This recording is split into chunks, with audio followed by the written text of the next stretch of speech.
Same week, same Wednesday, another episode. Here's the second half of episode 2, episode 2.5. Let's go. Appreciate y'all. But all right, so we've talked a lot about games mattering. Now is when the games matter the most. This second weekend of March Madness coming up tomorrow. I know we made a lot of predictions last week on the episode. Uh, anyone want to start me off for this weekend? Or based off your predictions last week? I know that mine were not pretty. Evan, you got it. Yeah, so I'm a Purdue fan. God bless your soul. Brutal, R.I.P. brutal loss. But I will say, I don't really. It was obviously a very tough loss. Obviously, we set history once again by losing to a 16 seed after we've lost to now a 13, 15, and 16 seed in consecutive tournaments. So brutal there. But at the same time, watching the game, I wasn't surprised, and I wasn't even that upset because I knew the team we had was a team that if we hit open shots, nobody can beat us. If we miss open shots, anybody can beat us. We saw this all season. We didn't shoot well against Rutgers. Rutgers beat us at home. We shot really well against Penn State. We beat Penn State. We shot really well against Ohio State. We beat Ohio State in that tournament. We didn't shoot very well against Rutgers in the tournament. Very close game. Luckily, we pulled it out the end. But IU shot terrible against IU both games. Lost IU twice.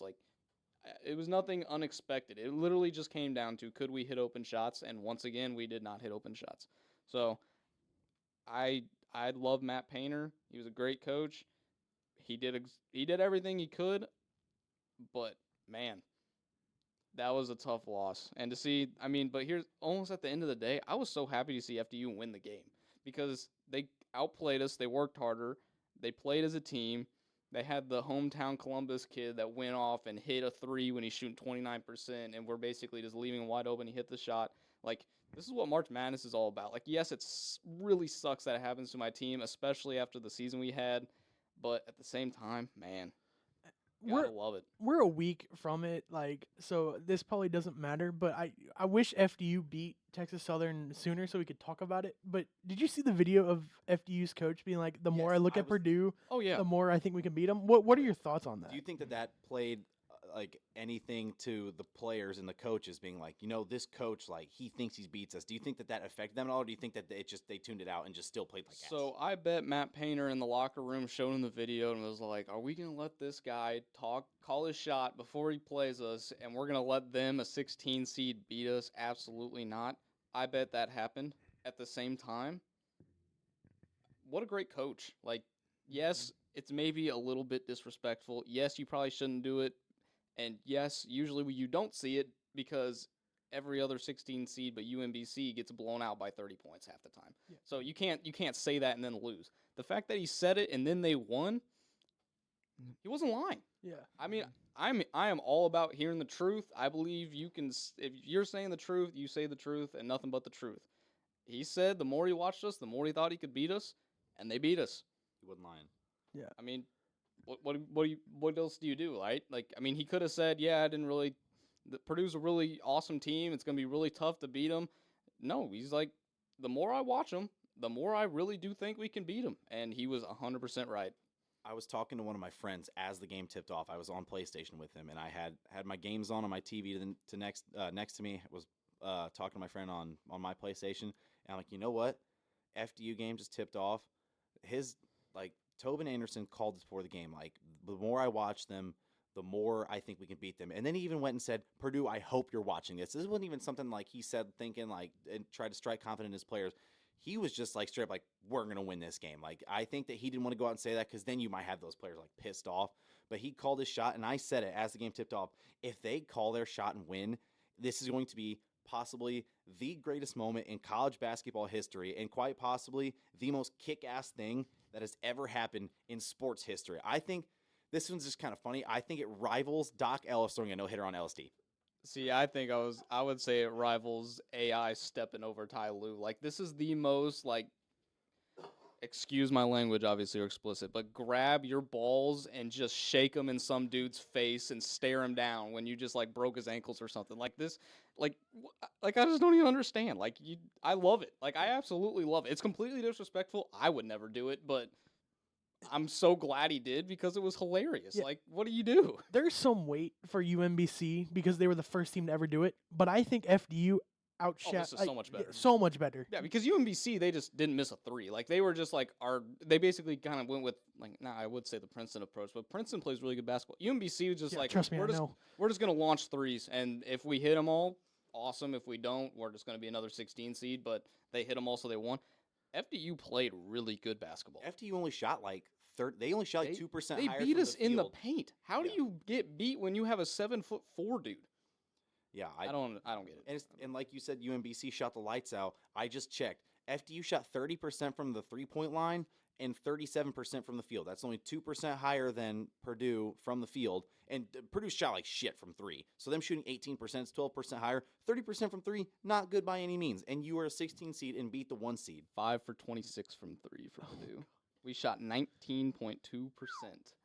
Throw me out there. I shoot better than that. I shoot better than that from half court, dang near. For real, That's horrible. And that's the thing. Like, they were open shots. But, like, just watching it, like, I've been around basketball a lot. I played in high school, all that kind of stuff. Especially in come tournament time, when you're the guy, like, I watch Missouri, I'm watching Kobe, he wants to shoot the ball. Like, he's like, give me the dang ball. I want to shoot it. And that's like when I watch Purdue play, and this has happened all season. It's like we got our shooters spot up and ready, and they're just waiting for Zach Edey to throw it out to shoot it. It's like, you got to be like, when Zach has it, if you're open, they're not like demanding the ball. They're not shouting at him, Zach, give me the damn ball. I'm wide open. Give me the ball. I'm ready to shoot. I want to shoot it. And like Lawyer has played terrible recently.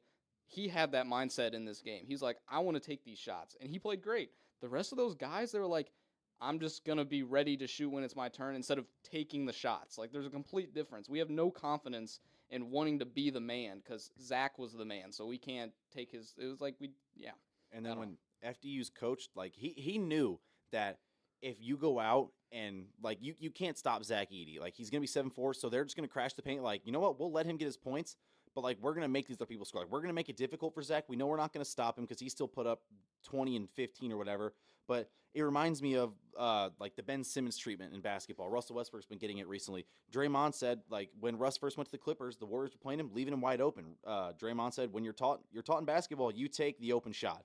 But if you're open every single play on purpose, you kind of start questioning yourself. Yeah. Which they're not lying. Like, the coach called out his game plan beforehand and said, we're going to make them hit shots. And then whenever those first few don't start falling, you start to be like, holy shit, is this going to happen? Like, you start to just question yourself. You lose confidence. You start reeling. You don't play like yourself. You play rushed.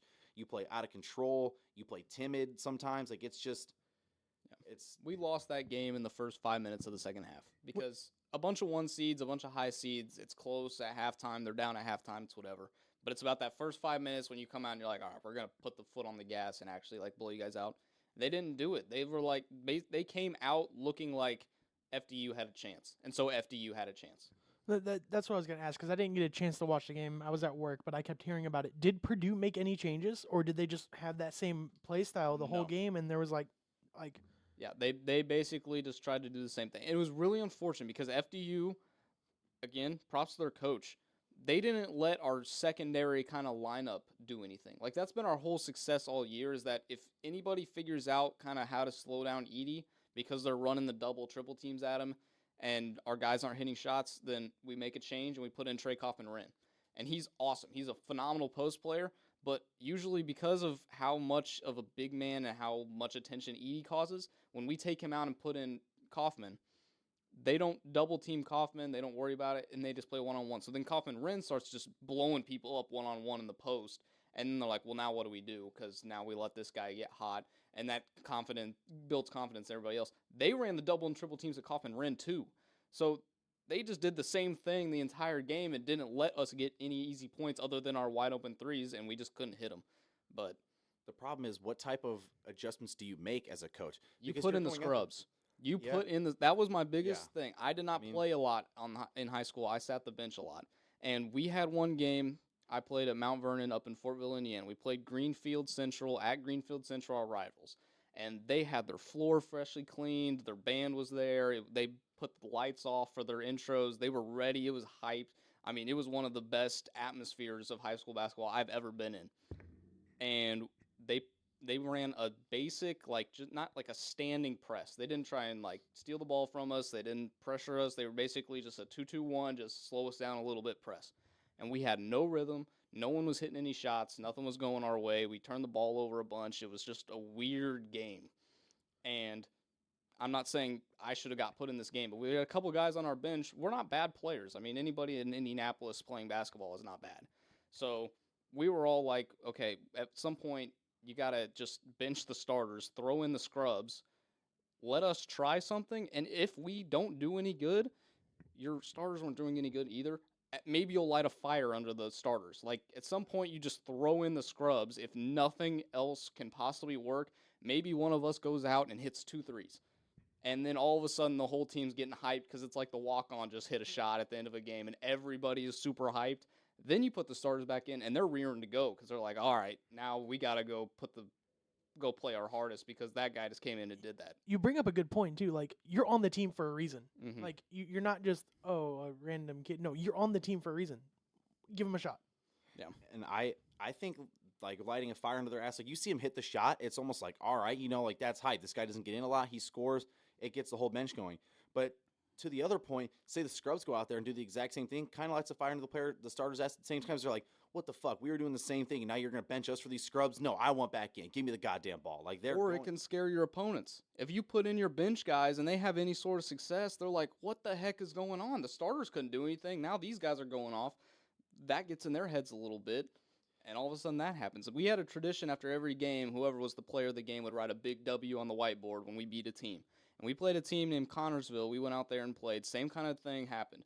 I got in. I hit my first 3 I hit. I missed my next 2. I finished the game with 3 points. I probably only played for 2 minutes total. I got to draw the W on the board because when I hit that 3, the entire team got hype. Our fans got hype because, like, the short, skinny white dude just hit a 3 that never plays. So everybody's super hyped for no reason. I just came in, brought a lot of energy. I was trying to hype those guys up, those starter guys, because that was basically my job on the team, was to be a player coach, get them ready to go. That's all we needed. I came in for 2 minutes. I hit 1 shot. I shot 33% on the game, only shot 3s. Came right out right after 2 minutes, completely won by 10. We were down by 7 when I win the game. Nice. So that, like, I am all for, and I hate that some coaches don't do this, like Purdue. We even had a deep team, but like Waddell, give Waddell a shot. He played not great all season, but give the guy a shot. You gave him a scholarship. Some of those other dudes on that team, maybe some seniors. We had Frost on the bench, which I think he might have been hurt, but like, just throw one. Even if you don't want to sub all 5 or even 3, just throw one dude out there. Give him a shot. Maybe, if anything, you're gonna piss somebody off on the starting lineup or one of the main dudes off the bench, and maybe they'll come in with a fire because they don't want that to happen again. I think with this game, hindsight's kind of 20/20, so you look back and be like, damn, maybe we could have done this, maybe we could have done this. But I think as like a rule of thumb going forward, if a game like that is happening and you realize I've tried this, that like, this is what we normally do and it works, and then if that doesn't work, we try this, and we try this, and nothing is working, what do you have to lose at that point? Like, obviously, yes, you have the game to lose, but you're going to lose playing your way of basketball anyway, so why not try something different? Because it's like my dad loves this saying, absolutely loves it, says it all the time. And it's, oh my God, I think he says, like, being an idiot is doing the exact same thing over and over and over and expecting the same result. If you're doing the same thing over and over and over in the same game and then just being like, oh, well, it's probably going to change here soon. Probably not. You're going to need a little something. Like, it doesn't have to be anything insane. Maybe you run just like a different combination of guys on the floor than what you might normally do. But why does Big Ten have one team left in the Sweet 16? Because the Big Ten plays one brand of basketball. And so when that brand doesn't, the tournament's all about matchups. When your one way you play is not working, you have to be able to play a different way. And if you don't have a second way to play, you have to muck it up and make it a dogfight and a rock fight. Purdue could not do that. We play one way, and we were going to live and die on that hill. And we died on that hill. A lot of SEC teams, you're seeing them have a lot of success right now. Big East teams, even kind of the same thing. Big East teams like to play fundamental basketball, but when it comes down to it, they have some athletes. They have some dudes that want to play and want to be big names and want to be famous. They play at Madison Square Garden a lot. They've got those kind of guys. SEC, same kind of thing. They play kind of sporadic basketball, and that's how they play, but they can also bring it back and play a fundamental type of game depending on what they need to do. And that's the whole thing with the tournament is that all of these coaches are phenomenal. So they're going to be able to watch film and figure out some ways to kind of slow you down. So you have to have other ways to play. Penn State, you guys all talked up Penn State. They played phenomenal in that first game. I thought Texas A&M was going to win because they had those big dudes. But Penn State, obviously you have Pickett, who is a guard who posts people up and scores in the paint. Like, completely ridiculous.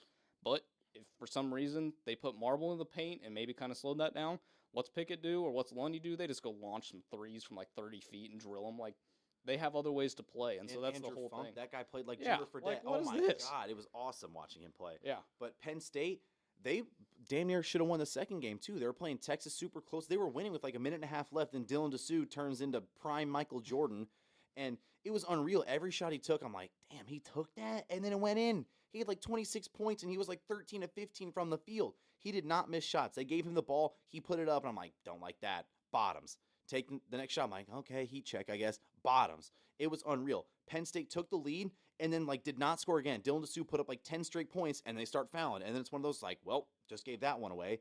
And it's almost like one of those, it's like, what can you do? Because you played good defense. You took a lot of time, or not a lot of time with the shot clock, because there was, it's games close to over. Like Texas is kind of rushing being down. But you're like, okay, we weren't giving them easy looks. We're giving it to probably their fourth, fifth starter out there that they want having the ball. Like you probably want one of your guards, one of your better players taking that. They're giving it to Dessou, and it's like, I guess take a shot, and then nothing but net. And it's just with another way to win. That's literally all it comes down to. It's just like when when Purdue played IU during the season at Purdue. We lost. We held Jackson Davis to 0 points in the first half and lost because they had one dude that stepped up and hit 30. And that's the whole reason Purdue lost. Their FDU's game plan was, let's see if Brandon Newman or Floyer or one of those dudes can come out here and drop 30 on us and be the man. And they're like, none of them can do it. We've watched them all season. I knew that. This is not how they play. They play extremely good, fundamental basketball. But that also means that when it comes down to it, they're not going to be that guy that says, all right, I'm just going to take this game over and just be that dude. Like, that's why Carson Edwards made Purdue so great.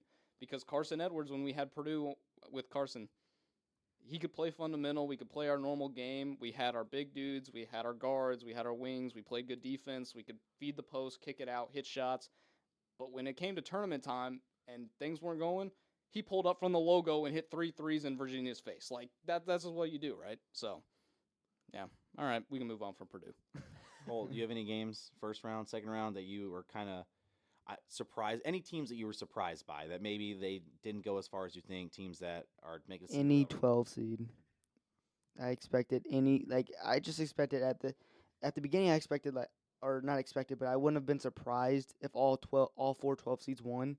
But it was the complete opposite. Not a single one moved on. It was all 5 seeds, and I was more surprised that all 5 seeds moved on than all 12 seeds. We said that on the last episode. I think we said that we would not be surprised however the record shakes out, 2-2, 3-1 for any conference.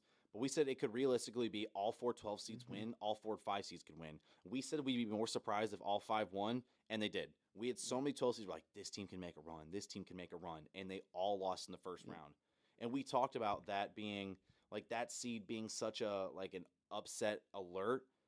But now now that it hasn't happened, like, you're still going to see 15 or 12 seeds win their games, but like I feel like we haven't seen one make a run in a while. But what the hell is up with 15 seeds now? This is the third straight year that we've had a 15 seed in the Sweet 16, and before this run, it had happened once in history. I think that just speaks to the parity in college basketball right now. I mean, you have a 15 seed, but if you have a weak 2 seed, then Arizona's not weak by any means. They just had a bad game, and it just happened to come against Princeton. They really, I'm looking at the stats. They really did not have a terrible game. They shot 18% from 3. Princeton shot 16% from 3. And they upset Arizona. Now, granted, Arizona shot 57% from the free throw line. Princeton only shot 60. Arizona only took 7 free throws the whole game. That was the thing. When I watched Princeton play in their championship game to get into the tournament, they did not look like this team. They obviously played really well because they won that game to get in, but they have played amazing basketball. And it does usually when a massive upset like this happens from one of these lower teams, it's just because they just got hot from 3 and then the higher seed just had a bad game. But between FDU and Princeton, they held their own and just played better basketball. Yeah. And it's not even like Arizona was just like where maybe, Princeton runs like a press or something. You're like, oh, shit, didn't expect to see that. Princeton turned the ball over 11 times, Arizona 13. It's not even like the turnover battle was anything insane. Look at the rebounds. Princeton Yeah. out-rebounded by one. Arizona. By one, too. And it's not even like it's not like they did one thing where it's like, well, that's where they won the game. It was so evenly matched. Just did just a few things a little bit better. Arizona at one point led by 12. Princeton's largest lead was 4. Guess what they won by? 4. That's ridiculous. Yeah, I don't. That was my one game that I absolutely locked in that 2 seed to win, and they did not win. On the other hand, I thought that was the 1-2 seed that could lose. In one of my brackets, I said that if any team is to lose out of the 2 seeds, it's Arizona, and I took Princeton in one of them, and I guess paid off well.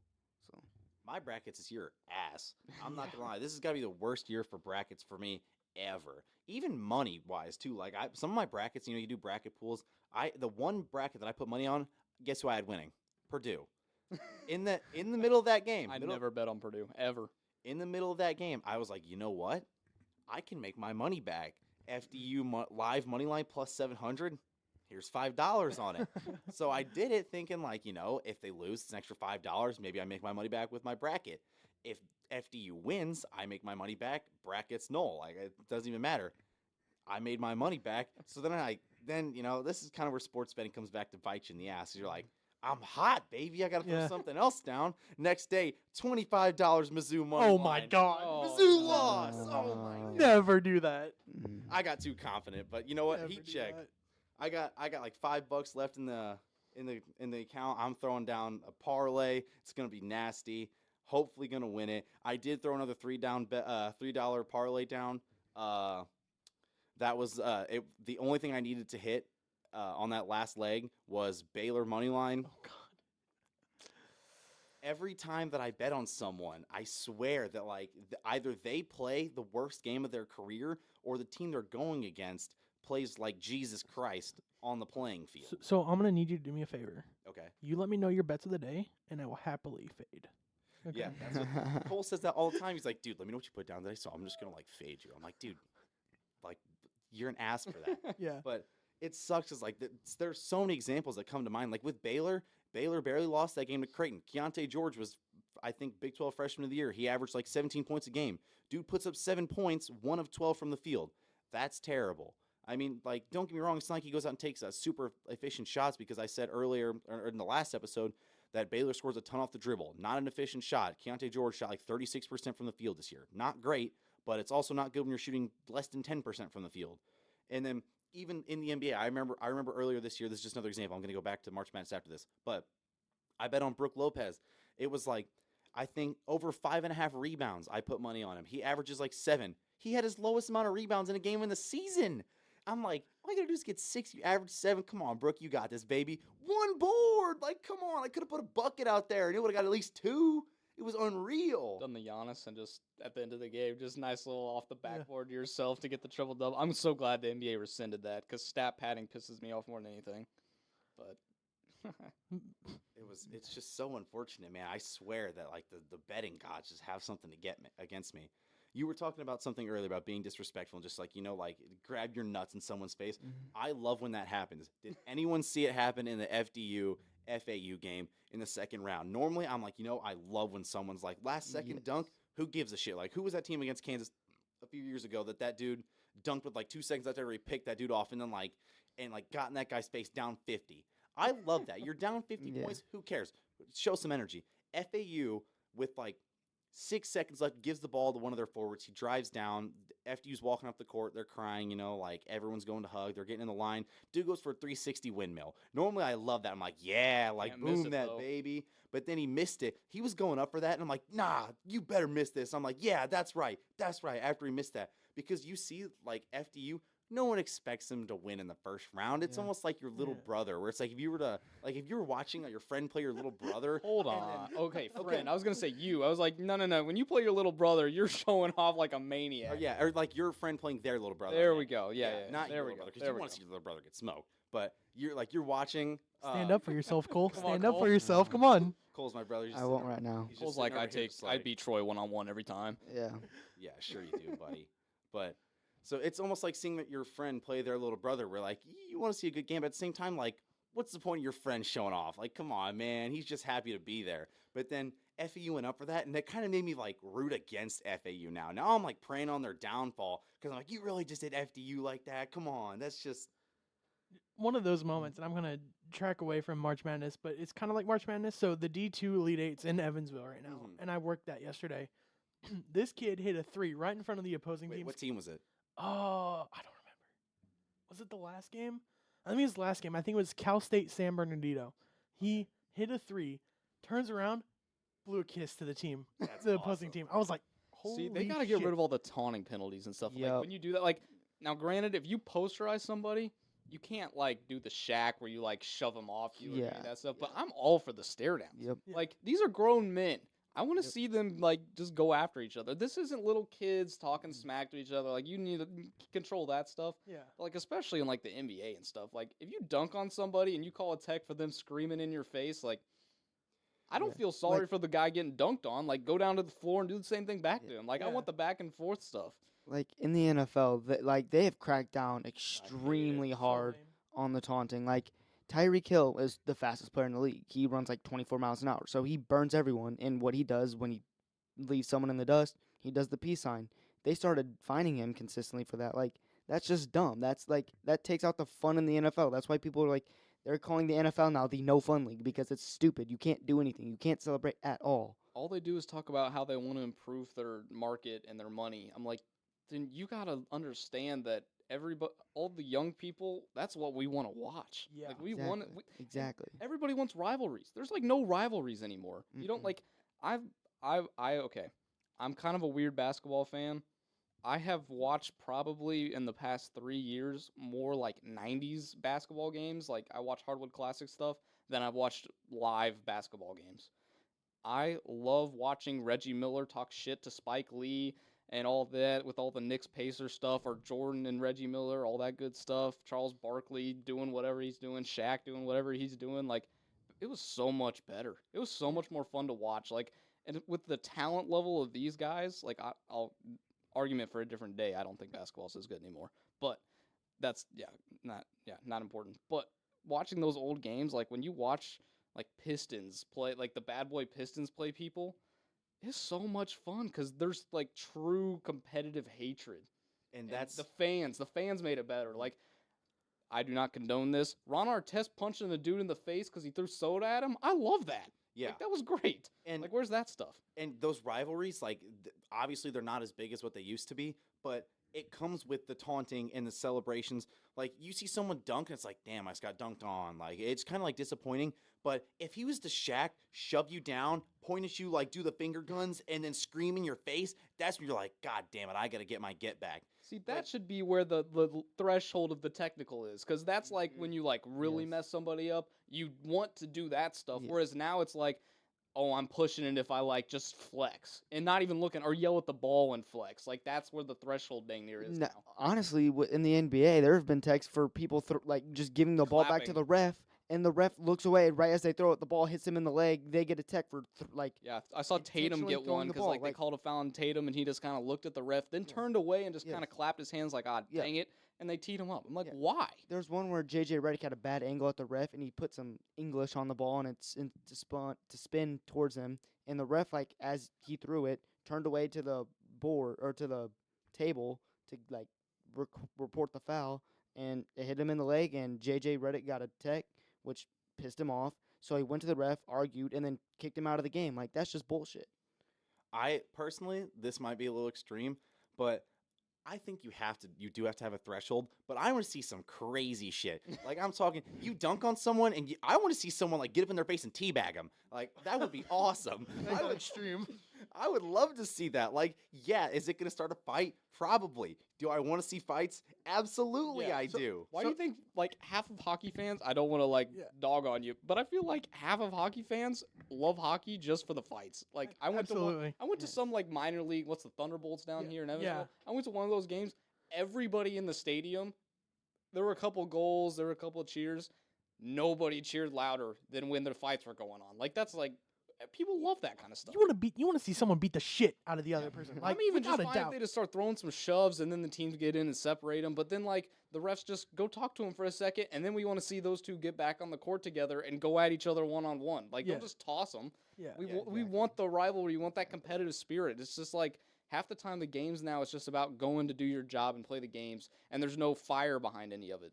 I want to see some fights, like as many as possible. Like, don't get me wrong, like the UFC and all that's cool, but I'm not going to sit and watch a full fight. I want to see someone play competitive sport, have a fight in between if they get angry, and then go back to playing that sport. Yeah, That's Klay what I want to Thompson, see. Dylan Brooks stuff right now is awesome. Like, Yes. because Clay's just sitting there holding up his 4 rings while Dylan Brooks like, hey, we're coming for you. We don't care that you have 4 rings. We're going to try and kick your ass every time we play you. I'm all for that kind of stuff. That's my favorite. Klay Thompson just goes out there, he shoots 1 of 14, and everyone's talking Yeah. trash. He's like, yeah, but I got 4 rings. But yeah, Yeah, you yeah. missed 13 threes tonight, too.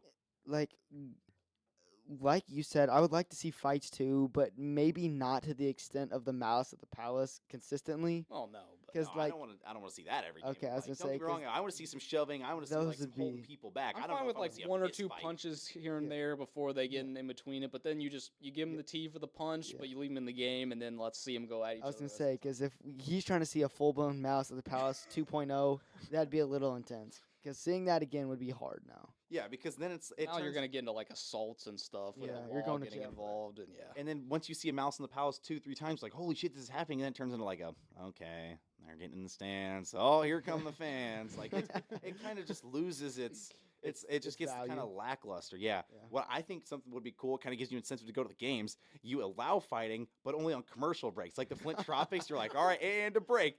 Kick his ass! And then like people just start like throwing punches, they're biting people.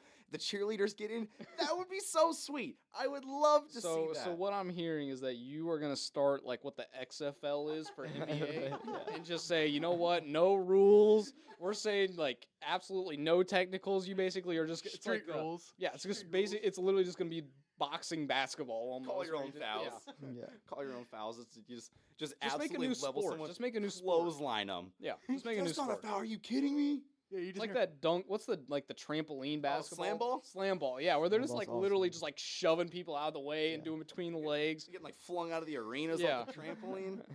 That's awesome. I wish that was televised more. Like, don't get me wrong. Like, there are times where I'm like, okay, I get that tech, but like every once in a while, I'd love to see someone just go crazy with it. Like, you know what? Let me teabag this guy. Yeah, I just hit a 3 in your face. Can we just appreciate that the new threshold for Troy is now actually putting balls in the opponent's face? Like,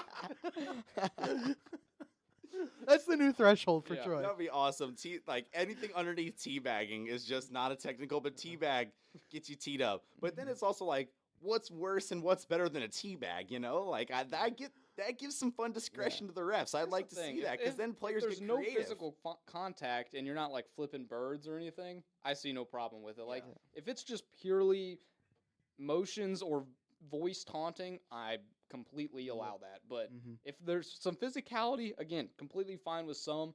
I feel like the threshold should dang near be like obviously like trying to like trip somebody or do the Grayson Allen, just lock your legs around him so he can't get up, like that kind of stuff. Throwing a punch should be a technical. Obviously, there's still room for some flagrants, like dangerous in the air kind of stuff. Like if someone pissed you off and they go down and they go for a dunk and you literally just shove them and they land on their tailbone and break their tail. Okay, like that stuff, absolutely not. But I'm fine with the petty stuff where you like back somebody down, they try and like flop get the charge, you dunk on them, step over them, stare at them, yell at them, and then they get back up and shove you. Just call like maybe a tech, maybe not. Like that's about where it should be. I think that's one of those you blow the whistle and be like, all right, guys, chill out, separate them, go back to play. No technicals. Yes. But you were talking about how in the D2 championship, Austin, someone blew a kiss after a 3.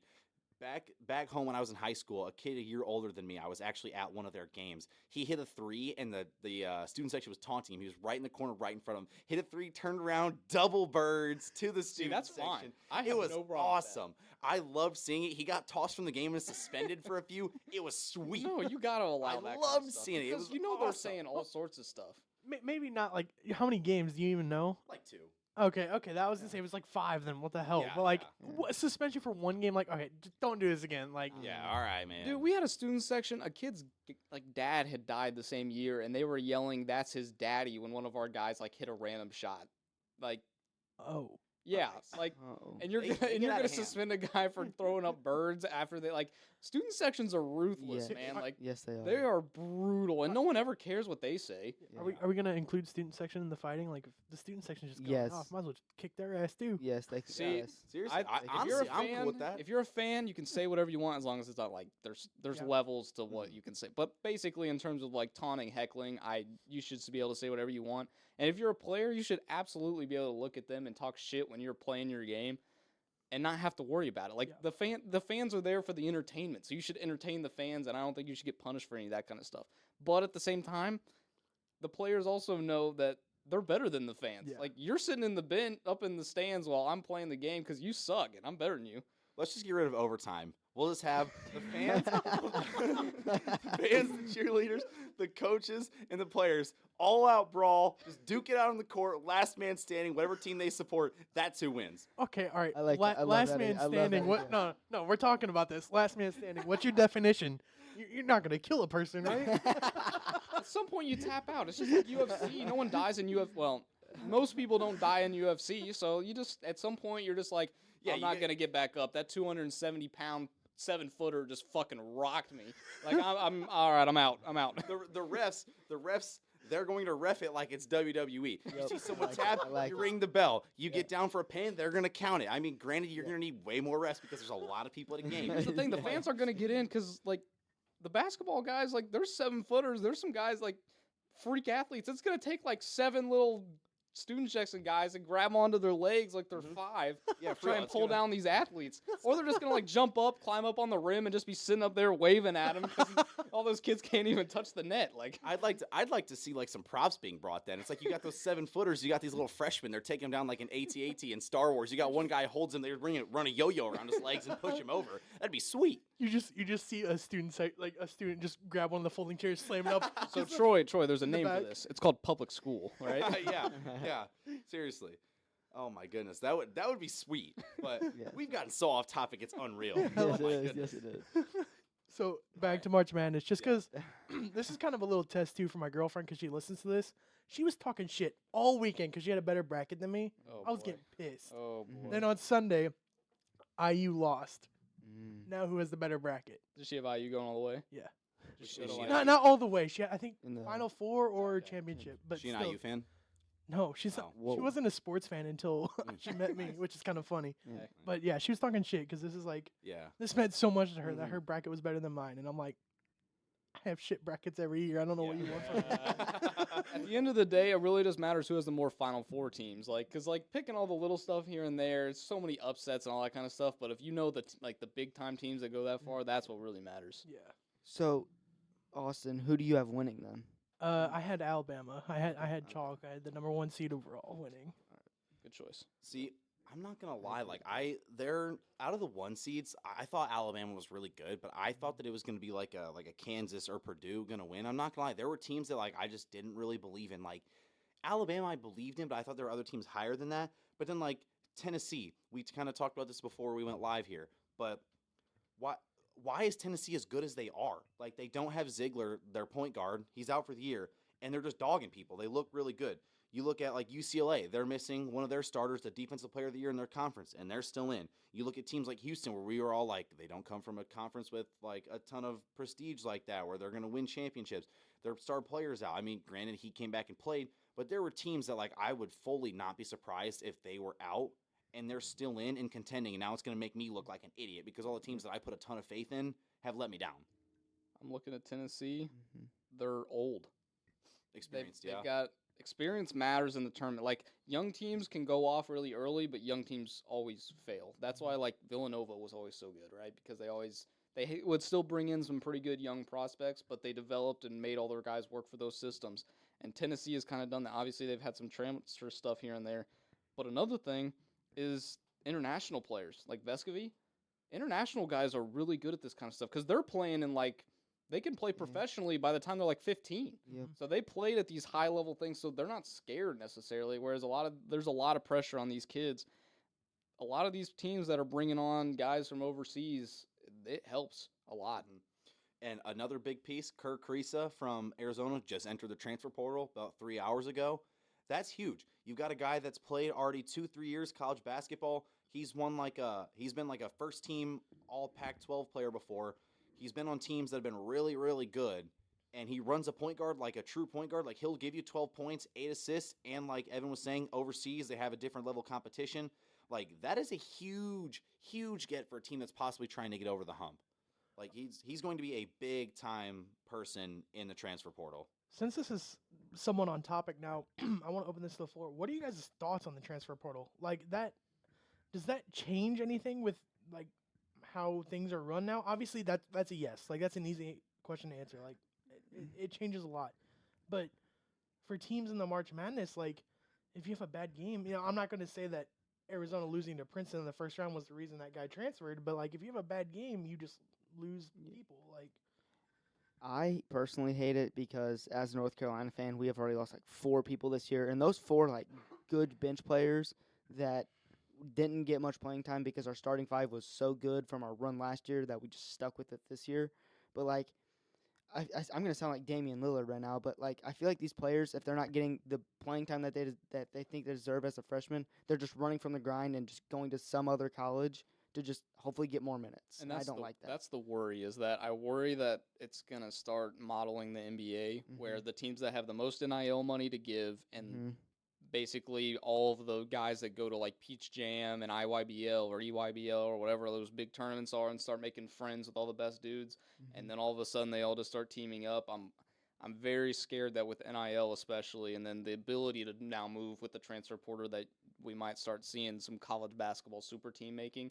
It hasn't happened yet, and so far I don't know if it'll necessarily happen in college anytime, because a lot of people really do care about programs and coaches, and there's just so many different places that you can fit, and a lot of guys maybe really want to be the number one dude because they need to be able to showcase their talent to get to that next level. So maybe it won't happen, but I do definitely worry that the transfer portal, I think it's a great thing for some guys, but I think it's going to get overused, and it's really going to make it. I'm worried that it's going to make the top teams better than the lower levels, but then like you see the tournament this year, all these random low-level teams are still beating all the best ones. Yeah. So then it makes me not that worried, because I thought that all the best players at these low levels, it's really hard to transfer, so you wouldn't see as many of them go to the top-tier teams. And then the top-tier teams would run everything, and you'd see no upsets. But here we are, so maybe that's not relevant. I think you need to put a little bit of a limitation on it. I'm okay with the one-time transfer rule. It's like, okay, you transfer, granted automatic eligibility. I think maybe before it might have been a little harsh because there were, like, if it's just like, I don't feel like playing here anymore, let me just go to a new team. Like, if there were no problems and it's just like, okay, then yeah, maybe they can sit out a year. But you have players with extenuating circumstances. I think of the tight end that transferred to Illinois. Name slips my mind right now. It was a few years ago before you granted automatic eligibility. He transferred back home because his grandfather was, like, battling a disease, about to pass away, and, like, he was going to be there to help take care of him, and he wanted his grandfather to be able to make the games to play him. NCAA, they deem him ineligible. His grandfather passes away in the middle of the season. He doesn't get to watch him play football anymore. And he's like, I just left this program that I like to come be near my family so I can spend my grandpa's last moments with him.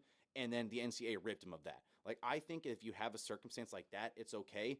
But at the same time, if you got guys like, for instance, Eric Stevenson, played for West Virginia this year. I love him. He may be my favorite West Virginia player of all time. He played 5 years in college and played on 4 different teams. Like, how is he eligible every single year to play for a different team? It's like he's going every year. But then, Cole, you were talking about players running from the grind. What about, like, Puff Johnson? He was at UNC. He just transferred. Like, yeah, he's got family ties there. His brother played there, and he got playing time this year. He averaged, like, what, 5 points, 2 boards? I mean, don't get me wrong. Like, next year, like, if he puts in that work, maybe he does get to be the star player. But what's wrong with him being like, you know what, I wasn't the guy this year. Let me go play at, like, maybe he wants to go to a smaller school. Maybe he wants to go play at, like, Iona. Like, you know, they just got Tobin Anderson. Like, he's like, oh, we got a good coach. Like, they got a solid squad. Like, they're in the tournament every year. Maybe I can go be that guy. And then that kind of builds the credibility of these smaller teams. They can add some of these players that were not as big pieces, but then it gives them a chance to shine. Yeah, but to be fair, though, in this situation with North Carolina, we're losing Leaky Black. I don't know if Pete Nance is coming back. Caleb Love will most likely declare. Actually, no, he won't. He was terrible this year. He's probably going to come back to build up a stock again. I don't know what I don't know what RJ is going to do, but we're losing Leaky for sure. That's exactly what Puff would become a starter. So he would easily have a chance to possibly be that guy, get starting minutes. but he's immediately leaving. I don't know if starting minutes were his thing though. Like, I mean, you had a team that's a little bit disappointing this year, maybe because this is Hubert's second year. Is Puff sophomore this year? Junior? Do you know? Puff is Yeah. a sophomore. He's a sophomore. Okay, so I mean, do you know if Hubert recruited him? Off the top of your head? No, it would have been Roy because Okay. Roy was here when we recruited him, and then his first year playing was with Hubert, Okay, so maybe he just wasn't a I fan of believe. how Hubert coached anymore. which wouldn't surprise me. Hubert's not very good. And then honestly, like he might have stepped into that starting role, but who says the opportunities are going to be there? Like he's still going to be on the court more, but Puff Johnson's probably thinking, what's stopping Caleb Love from shooting the ball 45 times a game this year rather than 40 times? Like he might not think like the shots are going to be there. There are shots up for the taking, but let's be honest, it's probably going to Caleb Love and probably Armando Bacot because he's coming back for you. You got a really good player. And you got a guy that just absolutely chucks, and no matter what you tell him, he just keeps letting him fly. Like But there is still a chance that he does declare. Like most likely he won't, and he was going to come back to raise the stock. But there's still that chance because he has a big ego.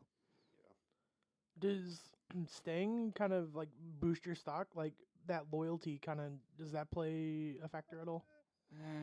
It kind of depends. It's hard with NBA, at least because they have such a value on youth.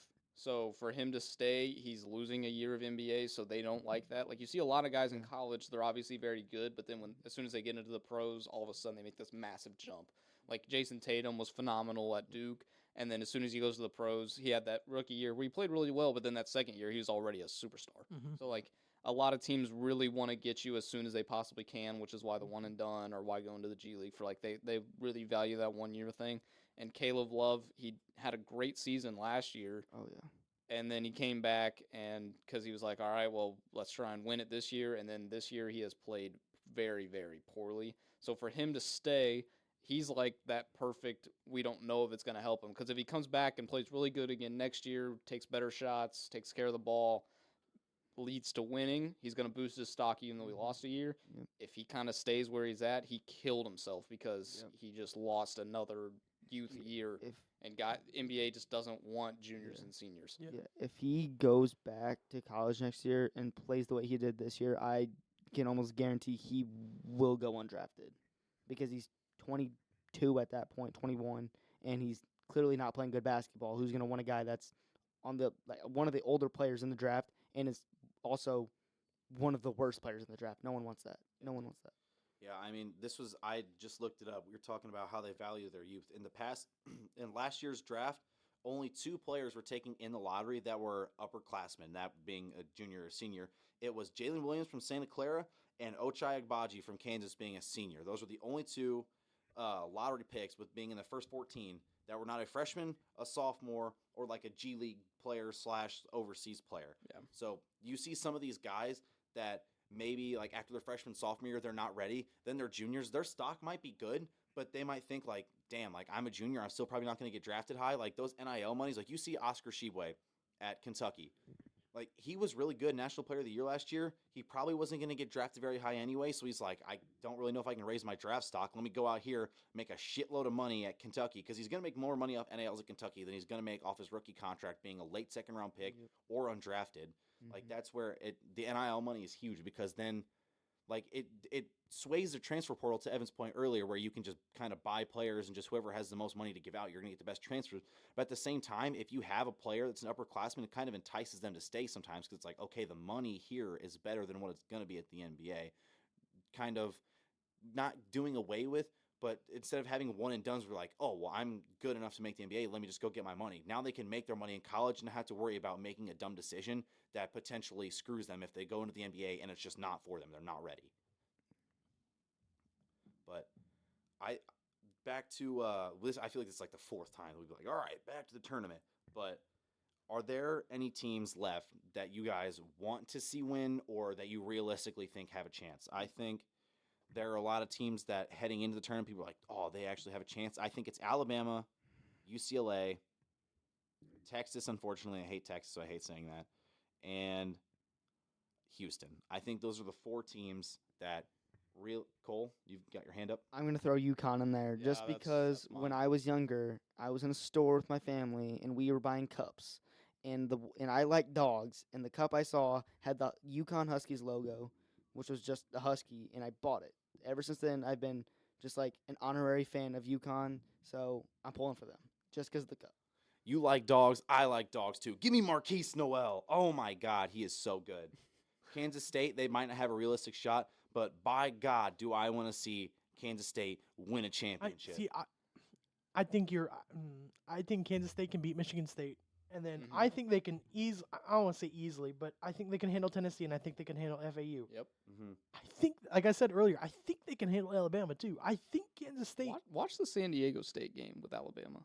I still have Alabama winning it all, but San Diego State, because I thought they were going to lose to Charleston, and then I thought they were going to lose to, Yep. well, Virginia, but they played Furman. Furman. But San Diego State, that could be a game. So you made like that's a game to watch. But you're right, Kansas State, especially the story, right? They lost like half their team. They lost their It was coach. like 2 returning They players. got Keontae Johnson, And the their guy head- that collapsed on the court with a heart problem, and then this new Marquise Noel guy. Like, He's not even new. He was on their team last year. well, yeah, but he didn't but, do yeah, he- anything last year. hit- Dang near, their 'cause head Nigel coach- was their guard. Their head coach this is his first head coaching job ever. Yeah. Like in Division 1. That would just be a awesome story. I mean, I got to pull for Miami. I got to pull for Nigel. Yeah. They have the toughest path because they've got Houston and then they've got Xavier, Texas. Wait, But I like UConn. I don't Gonzaga UCLA. I feel like it's gonna be the weirdest basketball game I've ever watched. I They just are the complete opposites. want it to be equivalent of what it was the last time they played in 2021, that Final Four matchup. Yeah. I want it to be the equivalent of that because that game was electric. Coming down to the Jalen Suggs half court, which Mm-hmm. pissed me off because I wanted UCLA to keep going since they're the 11 seed, and I hate Gonzaga, but that would have been awesome. I think that's gonna be such a weird game. But can you read those 4 teams off earlier that you said they had a chance of winning? It was Alabama, Houston. Alabama, Houston, UCLA, and Texas. Okay. Ones I'm and all twos. out on Houston. No Same. chance. No chance. I'm not a fan of Houston. Or do you say Uh, Houston or UCLA? Houston. I don't think they have any chance. I don't think Houston either. Honestly, I don't really think UCLA either. I mean, those are the teams that like are the consensus picks. Personally, not a fan of them. But at the same time, if you listen to our first episode, like what's making you think like, oh, listen to these guys? Because we had Yeah, like all the facts. people that we were Yeah. picking, all the upsets we were picking, completely wrong. And if you listen to me any other tournament, I feel like, okay, this guy's got like a little bit of something. Like he picks some games right. This is terrible. This year is just so bad for me. I feel like I just cannot catch an L or catch a win. Like every game, it's just L after L. Mhm. I think Creighton Princeton will actually be a Ye- really good game. I was gonna mention Creighton. I feel like Creighton could take it to Alabama.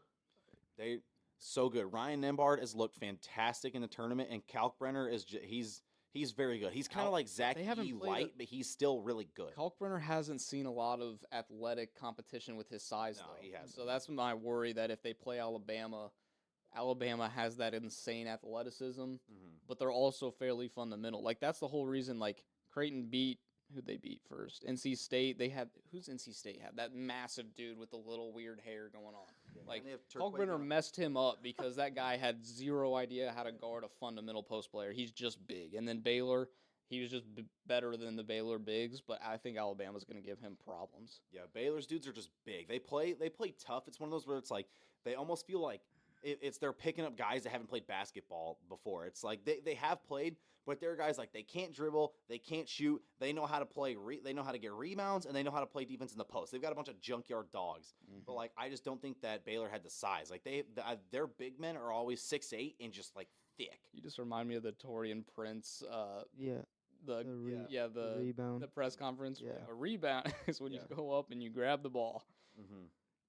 One team no one has mentioned yet is Xavier. No faith in them. I could see them like maybe making the championship. I could see him knocking off Kennesaw Texas. State Because- ran them to the end. I know, Obviously, they played great against Pittsburgh, but but I did see Xavier play West Virginia live, and that was some of the best defense I've ever seen. Like they locked up in the second half and just like wiped the floor with And- West Virginia. Honestly, And Xavier, like they're a team, like they fight. Like West Virginia had them, like they were leading all game from like tip until 10 minutes left in the second half, and then it felt like Xavier just like turned it on. It was like their defense was locked. West Virginia was hitting a few shots, And then it just felt like every time that we got a bucket against them, you look up and it's like, holy shit, they've scored 4 buckets now. And then even Kennesaw State ran them. The last 5 minutes, Xavier's like, holy shit, like this is fight or flight. And they kicked it, like they turned it on. I think that that's a team that, like, if you put them up against the ropes, they're just going to start swinging and it works out. Like they are a tough team. Yeah, but no offense, West Virginia and then Kennesaw State are not Texas. That is true. Yeah. That is very true. Texas has also kind of done that same thing. And then you also look, Texas knows how to put teams away. Kansas never loses, and they never get blown out, especially. It's always very close. Texas has blown out Kansas. They don't let Twice. teams get back in. Yeah. If they start going, they just And keep then rolling. a lot of teams, you talk about adversity. Texas has also gone through some adversity as well. Head coach, obviously, getting fired middle of the season. You've got an interim head coach. Not a whole lot of things tougher than that. Just coaching change, dead middle of the year, still being a 2 seed, and now you're in the Sweet 16. I mean, Granted, that is hard, but also they're playing for each other. Like, because of that, you were absolutely right. They've seen adversity, but some teams crumple, and they have done the exact opposite. They've gotten better since they lost Chris Beard. And they're playing for their coach. They love their coach, and they love each other, and they're playing hard for each other. So I still watch out for Texas. yeah. Do I think Texas is going to make a run? Yes, I think Texas is probably going to make, I think they win at least 2 more games, make the Final Four. Do I want Texas to lose? Absolutely, I do. Like I feel like I've said it so many times on this podcast that I hate Texas, but like all bias aside, they're a fantastic team. Like so many good players. No offense to Miami, but I think Xavier is the toughest game of the weekend for Texas. That's true. Mhm. Although, I don't know, that Penn State game, Penn State is a hard team to play because they're completely different than every other team in the nation. Xavier is just another Big East team, but they're just very good. Yeah. Penn State is not a normal Big Ten team. You don't have guards posting you up and shooting like 5 until like, he gets to 5 feet from the rim and then shooting a fadeaway on you. Like And even whenever you double him, it's almost like you're like, what the hell? I have to double this point guard out of the post. Hit it to Funk. Yeah, hit it to Funk, who's pretty much Jimmer Fredette. Let me just pull this from the logo. Like it's I it still is- think Xavier is phenomenal. Like Yeah. they are a very well put together team. They're built for a tournament run. Texas has just looked so impressive. all right. So how about we go like little prediction? Alabama, San Diego State. Who you got? Alabama. Bama. I'm going Bama as well. I know. I have Bama winning it all. I'm gonna go with San Diego State and just say screw my bracket at this point. It can't get Yeah. much I'm, worse. I thought San Diego State was out first round against Charleston. That was like my 112. Like that was my number 112-5 lock. Besides Oral Roberts and Duke, just because Duke is like they were coming in hot. I just thought Charleston was going to wipe the floor with San Diego State, and no, did not happen. Yeah, my reasoning behind this is because Brandon Miller was 5 for 17. Sure, he dropped 19 points, but he was 5 for 17 against Maryland. And he was like one of And he like scored one of what? something, and they're against. He the didn't 16 score in the first Yeah, game. didn't even score, So, yeah, that's what it like, was. you got to have your superstars. Once you get to the Sweet 16, you got to have that one dude. Mhm. And if he turns it around and plays great, they will Yep. win. If Yep. he struggles again, and I think San Diego State has the kind of defense to maybe screw that up a little bit, make it a rock fight, even though I still have Alabama winning, I'm gonna pick San Diego State for the podcast. I mean, I could see it. I don't know. San Diego State plays really good 3-point defense. And I mean, like, I know Alabama's not like a huge 3-point team, but it's like, any production you get, they shoot 34%. So it's not like a terrible percentage. But Charleston was one of the best shooting teams in the nation when they came in, and Charleston shot like 20% from 3-point against them.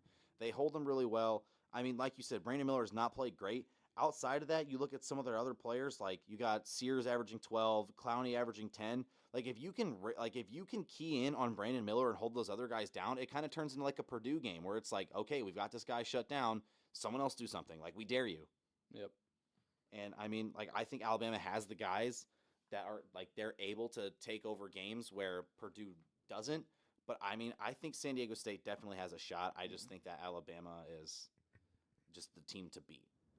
Creighton, Princeton. Anyone think Princeton makes a St. Peter's run? Princeton. Yep. Yeah. I just want to see it happen.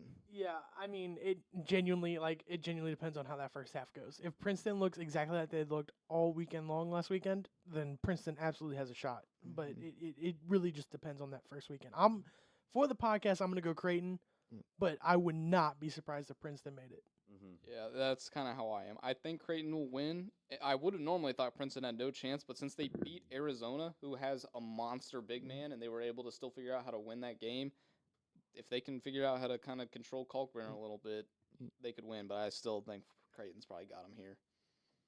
Yeah, I agree. I mean, Creighton's just they've got guys that hit tough shots. They've got like Baylor Shireman shoots it really well.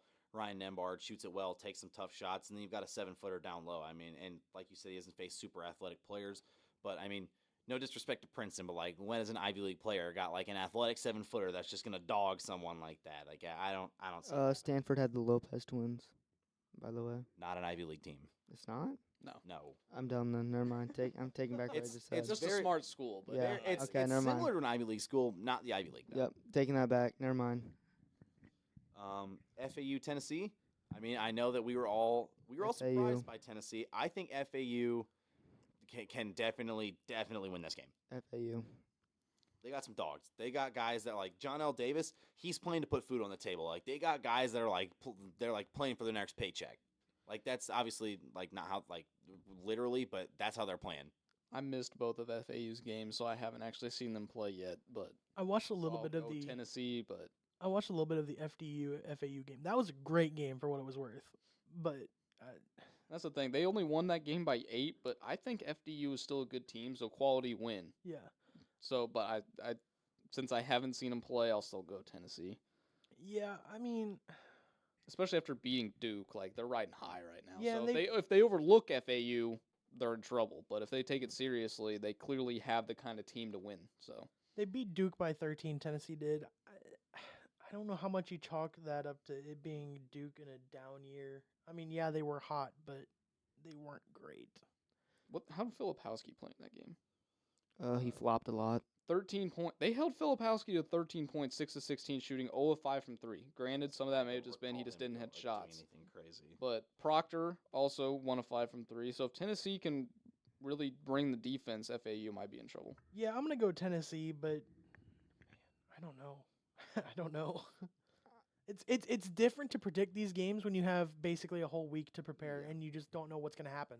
Like Mhm. obviously that's the same thing for the round of 64 and round of 32, but like these teams have had a whole week to prepare. I don't know what's gonna happen. Yeah, it really feels like heading. I feel better about picking teams before the tournament starts than I do after the Sweet 16 because it's like you have a whole season's work where you're like they do this well and this team does that bad. So I think for that reason they're going to win. But like after the tournament, you're like, okay, throw it all out the window. Who's been Yeah. playing well? Like who's got that dog in them? Who's playing their hearts out for this?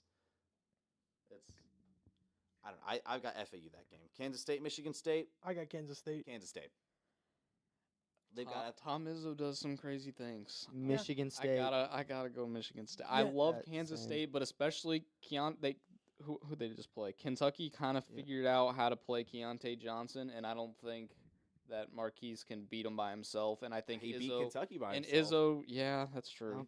He put up 30 and like 10 assists, and they've got some other athletic I dudes. don't think he'll do that again. But Kentucky because has zero fundamentals this year, and Mm. Michigan State, Mich- come tournament time, Izzo makes his dudes do exactly what he wants them to do. He's like playing chess out there. I got to go with Michigan I'm going Michigan State. State. But do you? I know you said that you don't think Marquise Noel can win this game again, but if they stop Marquise Noel, do you think Keontae Johnson just comes in and like, can you really? Do you really think that you Izzo- can go in and be like Izzo finds absolutely a shut way. down both of those two? I Izzo don't. finds a way. I don't know much about Michigan State basketball, but one of my good friends does, and he says that they have two guards, like a guard slash wing that play very solid defense that could easily get it done against them to give them the upper hand. Plus, they have Joey Hauser, who's like a tough shot maker from literally anywhere on the court. I think they get it done. Houston, Miami predictions. Miami. I'm gonna go Miami. All Miami, Nigel Pack. He's gonna have 20 points. I've been super impressed with Miami. Drake was my 12 seed lock to make it to the second round, Yep. and Miami handled Drake, and then Mhm. Miami just handled IU, no Yeah. problem. So I've been very impressed. I think they can handle. I hope Houston easily. Sasser it plays really well because I really want to see Isaiah Wong finally play really well, and I want to see Isaiah versus Sasser kind of go at it because Isaiah was the ACC's Player of the Year, so I'd love to see that matchup, and then hopefully, if they focus on Isaiah, then Nigel can go off and kind of hit like 6 threes again or something like that. I've been burned by Houston in the past, so I'm going. I every time I feel like I bet against Houston, they end up making me look silly. So I'm going Houston. I mean, I know Marcus Sasser coming off a groin injury, but like he was cleared to play last week. He's got a week rest. I think that he comes back. He's gonna. I think he's gonna do it. He's gonna beat him, and I think that they lose probably next round to Xavier or Texas, one of the two. But Just- heading into that next game, I think Texas wins. Texas. Yeah. Xavier. I don't know. Why? Like I said earlier, that defense I saw from that one game that I saw in person, like December 10th, did it for me. Fair enough. Ever since then, I think they're just underrated team, and also the Big East is very underrated. They're way better than True. people think, That's very true. and no one sees that until now with 4 teams or whatever it is in the Sweet 16. I feel like every time I watch Texas play, they just bring insane energy. So that's what I'm expecting. Like I just feel like Texas is going to come out. Xavier plays really good defense, but Texas scores in a lot of ways. Like they've got Dessou, like I was talking about, he had a bunch of tough shots against Penn State. They shoot the 3 well. They've got athletic guys that can drive into the paint and finish. They've got big dudes that they can give the ball to them down low. They can go to work, and they're super energetic about it, a lot of heart. I think that Texas handles them. Especially, I know that Xavier's been without Fremantle for a while, but that's another one of your like key players that you're missing.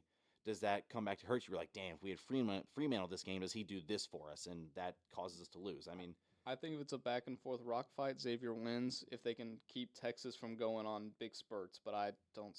Texas just randomly will just start going ridiculous. Carr just starts doing weird stuff, and then Dessou is obviously really good. So I think they're gonna do that.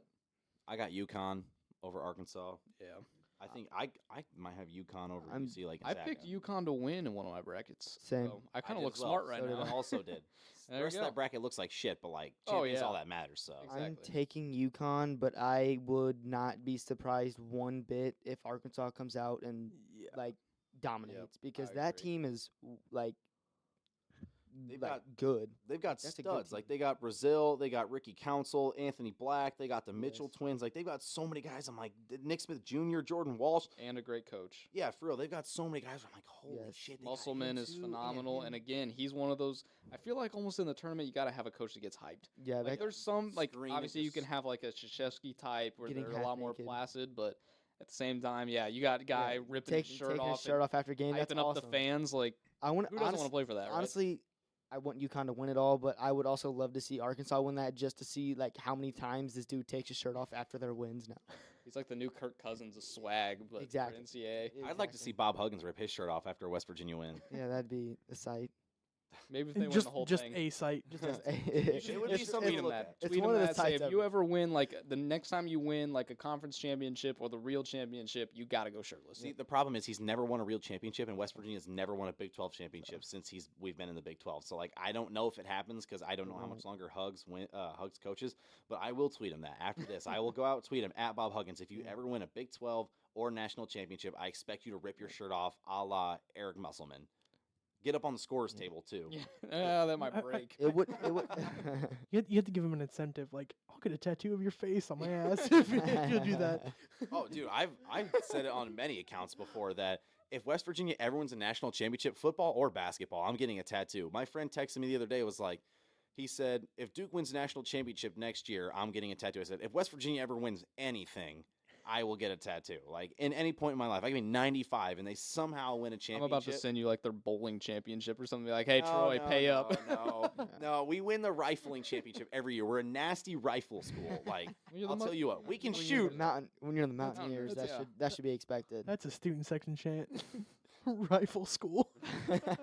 We are. We're very good at rifle. I actually tripped out because I was watching the West Virginia game and I saw their mascot with like an actual like looking rifle. I was like, oh my god! And then I was like, oh okay. Yeah. It's a mascot. Yeah, that would be wild. Someone just pulls up with a rifle. He's got a gun. I'm the mascot, guys. I swear. But UCLA Gonzaga. UCLA. I got the Zags.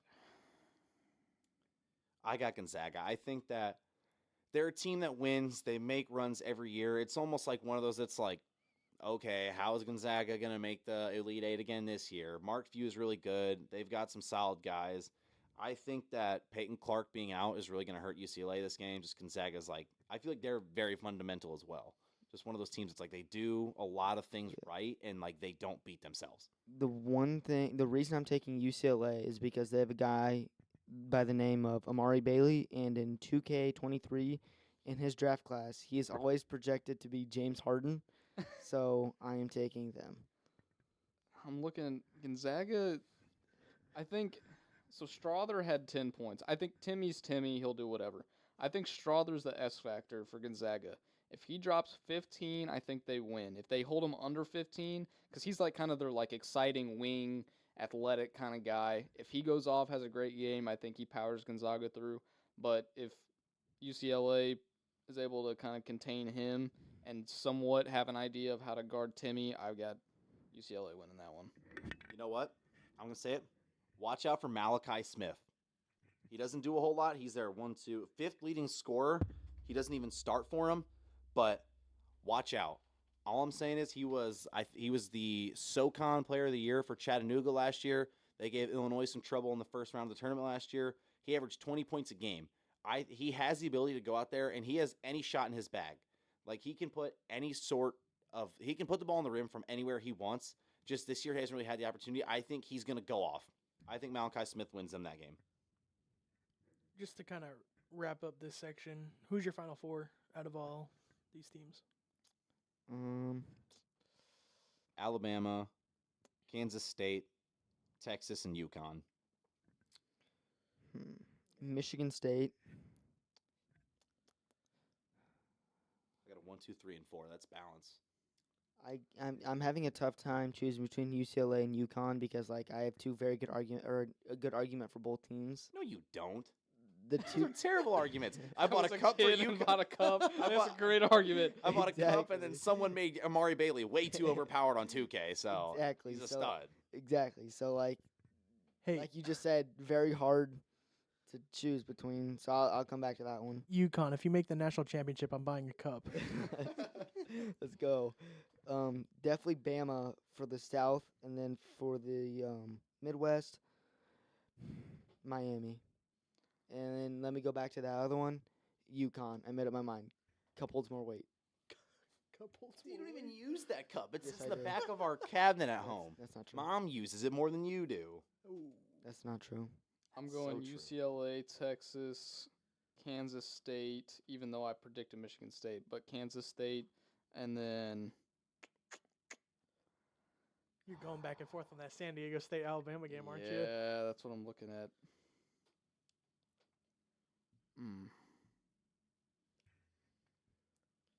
I'll go ahead and go Alabama.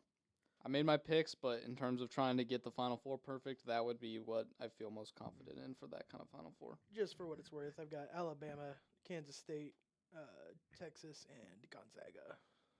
Yeah. So if you're listening, bet against us and Yes. fade. Especially and Troy. Especially exactly what Troy said. Yes. Yeah, apparently. My sports betting is just unreal. But I'm gonna boys, sub Tennessee over Kansas State. Sorry. Tennessee over Kansas State you got? Yeah, I got Tennessee in the Final Four. Not So am I the only one that took Michigan State out of that one? Yes. Let's go. I like being different. Boys, I just looked. This has been a 2-hour episode. I'm just saying, this is the most fun I've had Oh, yeah, in a this is while. I love this. this. is awesome. This is amazing. Like, don't get me wrong. I could sit and talk about sports forever. Just sitting down and actually getting 4 people that like we know not know what we're talking about because like obviously like, We know there's what we're gonna be talking about. sometimes, but like Yeah, you know, follow us, guys. Yeah, for real. We're experts. We're gonna go ahead. We're doing our Exactly. research. Like Mhm. we're pretty entertaining. Personally, I had some good laughs just sitting in the studio. But Mhm. I think that this is one of the most entertaining things I've done in a long time. With that, I'm gonna go ahead and plug all of our socials. Go ahead, give us a follow. Instagram, Crescent Magazine. On Twitter, Crescent MAGAZ1, Crescent Magazine 1. Facebook at UE Crescent Magazine.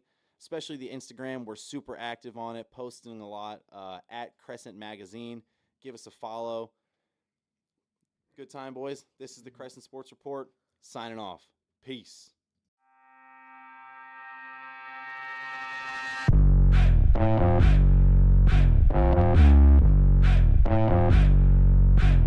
Thank you.